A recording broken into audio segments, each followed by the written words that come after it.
Jesus is indeed our healer. Isang pananampalataya ang nakaranas ng himala ng kagalingan mula sa Diyos na buhay. Sa social media post ay binahagi ni Reverend Pastora Mimi Dayot de la Cruz. Ibinahagi niya ang kwento ni Sis Ness. Isang araw bago ang selebrasyon na ika-31 anibersaryo ng JIL Netherlands itong September 21, na-diagnose si Sis Ness na may ovarian cancer. Ayon sa kanyang doktor, kailangan niyang maoperahan sa September 30 dahil mabilis ang pagkalat ng cancer.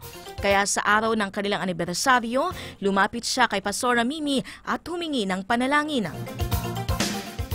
Kasama ang pananampalataya na pagalingin siya ng Diyos at ang deklarasyon na cancer is gone. Pinanghawakan ni Sis Ness ang kanilang panalangin. Indeed, God's name is greater than cancer or any sickness. Dahil ilang araw lamang ang nakalipas, nagpadala ng mensahe si Sis Ness upang ipaalam kay Pastora Mimi na siya ay pinagaling na ng Diyos. Idineklara ng doktor na cancer-free na si Sis Ness. Praise God for He is our healer and the miracle worker.